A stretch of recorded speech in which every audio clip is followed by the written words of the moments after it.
ಶಿವಮೊಗ್ಗ ತಾಲೂಕಿನ ಉಂಬ್ಳೆಬೆಲ್ಲು ಗ್ರಾಮ ಪಂಚಾಯಿತಿ ವ್ಯಾಪ್ತಿಯಲ್ಲಿ ಬೃಹದಾಕಾರದ ಹೆಬ್ಬವೊಂದು ಪ್ರತ್ಯಕ್ಷವಾಗಿ ಸ್ಥಳೀಯರಲ್ಲಿ ಆತಂಕ ಸೃಷ್ಟಿಸಿತ್ತು. ಗ್ರಾಮದ ನಿವಾಸಿ ಪ್ರಮೋದ್ ಎಂಬುವರ ಅಡಿಕೆ ತೋಟದಲ್ಲಿ ದಿಢೀರನೆ ಪ್ರತ್ಯಕ್ಷವಾದ ಈ ಬೃಹದಾಕಾರದ ಹೆಬ್ಬವನ್ನು ಕಂಡು ಮನೆಯವರು ಹಾಗೂ ಸಾರ್ವಜನಿಕರು ಭಯಭೀತರಾಗಿದ್ದರು. ವಿಷಯ ತಿಳಿದ ತಕ್ಷಣ ಕಾರ್ಯಪ್ರವೃತ್ತರಾದ ಅರಣ್ಯ ಇಲಾಖೆ ಅಧಿಕಾರಿಗಳು ಸ್ಥಳಕ್ಕೆ ದೌಡಾಯಿಸಿದರು. ಆರ್ಎಫ್ಒ ಪ್ರದೀಪ್ ಅವರ ನೇತೃತ್ವದಲ್ಲಿ ಸಿಬ್ಬಂದಿಗಳು ಜಾಗರೂಕತೆಯಿಂದ ಕಾರ್ಯಾಚರಣೆ ನಡೆಸಿ ಬೃಹತ್ ಹೆಬ್ಬಾವನ್ನು ಸುರಕ್ಷಿತವಾಗಿ ಸೆರೆಹಿಡಿಯುವಲ್ಲಿ ಯಶಸ್ವಿಯಾಗಿದ್ದಾರೆ.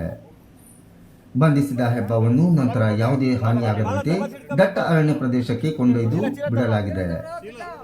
ಸಮಯ ಪ್ರಜ್ಞೆ ಮೆರೆದು ತಕ್ಷಣ ಸ್ಥಳಕ್ಕೆ ಆಗಮಿಸಿ ಕಾರ್ಯಾಚರಣೆ ನಡೆಸಿ ಭೀತಿಯನ್ನು ದೂರ ಮಾಡಿದ ಅರಣ್ಯಾಧಿಕಾರಿ ಪ್ರದೀಪ್ ಹಾಗೂ ಅವರ ತಂಡದ ಕಾರ್ಯಕ್ಕೆ ಉಂಬ್ಳೆಬೆಲ್ಲು ಗ್ರಾಮಸ್ಥರು ಧನ್ಯವಾದ ತಿಳಿಸಿ ಮೆಚ್ಚುಗೆ ವ್ಯಕ್ತಪಡಿಸಿದ್ದಾರೆ.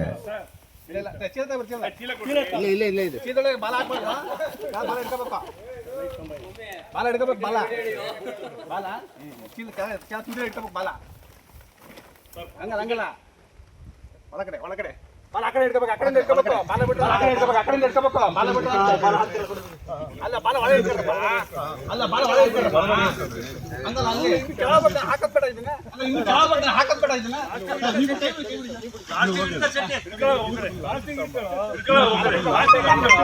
ಬಾಲ ಬಿಟ್ಟು ಬಾಲ ಬಿಟ್ಟು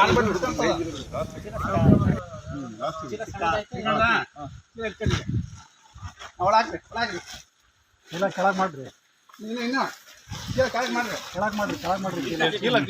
ಮಾಡ್ರಿ,